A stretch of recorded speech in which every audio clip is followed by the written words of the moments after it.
So the Carolina Panthers are currently 5-7, heading into their bye week prior to their matchup against the Atlanta Falcons. And with the turmoil that's going on within the franchise, I feel like it's time for us to have a somewhat of a mid-season address to the team. You're listening to Money in the Bank. So since Cam's return, the energy of this team has just felt like it's been in a downward spiral. Big win over Arizona. We thought that would be the catalyst win to propel us towards a playoff spot, that 7th seed or that 6th seed. Lose to Washington in crushing fashion, 27-21. Go on the road to Miami, get dominated there, and then we just have not felt like a team that has a chance anymore. Lose Christian McCaffrey for the season due to a lower extremity injury. Lose Dante Jackson to IR. It just feel like the sky has been falling on this team, and is there any way for this team to climb out of it? I'm going to say yes, but there has to be some things to change. And again, I mean, we're having conversations now. There are real conversations going on now about the job security and Matt Rhule. That was something that was a narrative that only really me, myself pushed as far as, how long he would have to be able to get this done. And look, let's address that first. Matt Rhule's job security is the first thing we have to address here because, look, he shouldn't be fired after this year.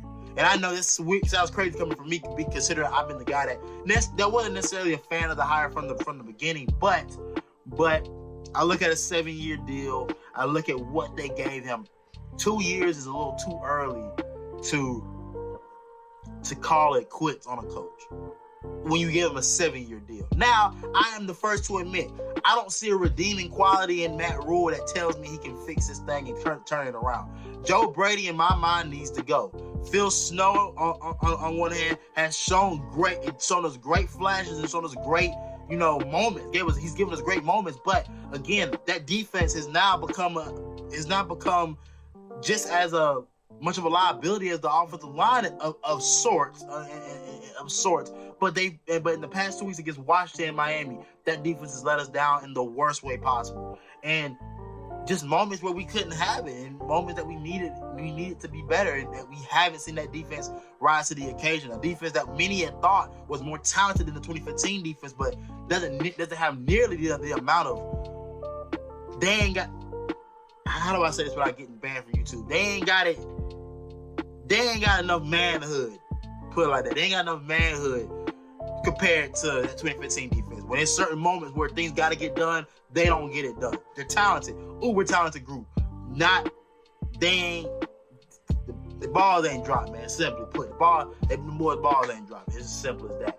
And right now, I mean, it calls into question, like, is this the group to lead us into the future? I think Matt Rhule has to make some critical decisions come this offseason, and they have to be within the coaching staff. That has to be the decision that has to be made. He's got to get an offensive coordinator that can coach NFL offense and a defensive coordinator that has a clue of how to really scheme against NFL offenses for an entire season, not just the first 4 weeks of the year. But that's just something off the top of my head. Next is rectifying that offensive line, this putrid group of an offensive line that they did address on day one. And I've gone through this before. I've said this a million times.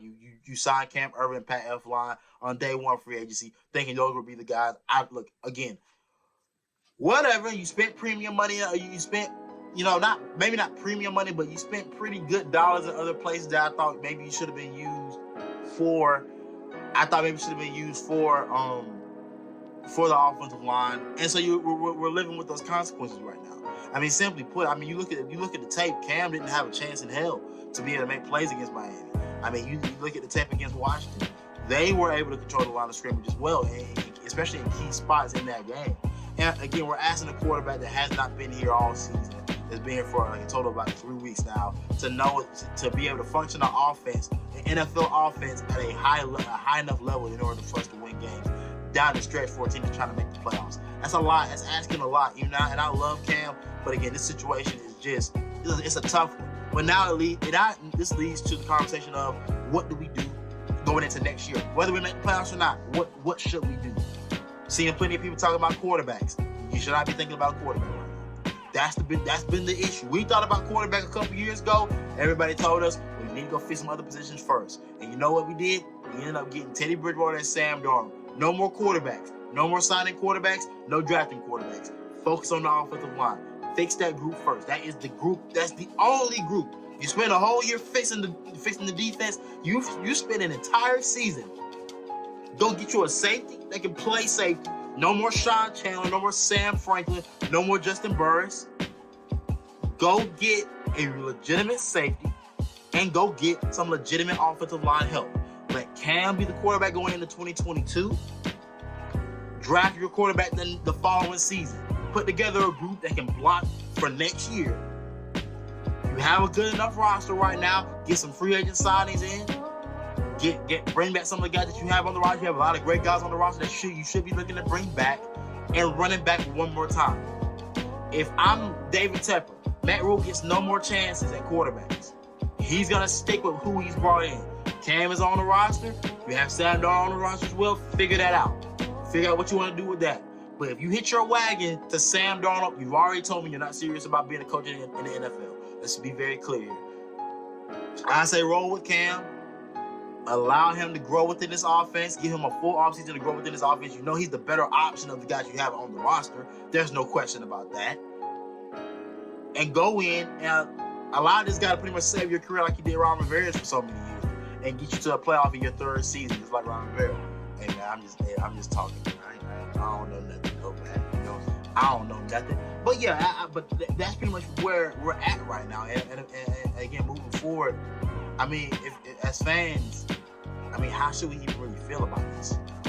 I mean, for a lot of fans, I understand if you're not feeling the most chipper about where we're at right now as a franchise. I'm not feeling the greatest about it either.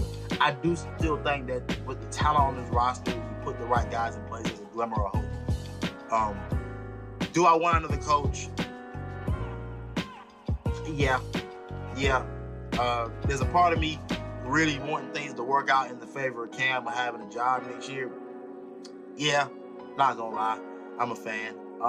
So things are kind of mixed matching and cross-cross. But I do truly believe Cam is the best option for you next year to have a chance to do something. But again, I think the biggest decisions that have to be made are along this coaching staff, and they're not Matt Rhule.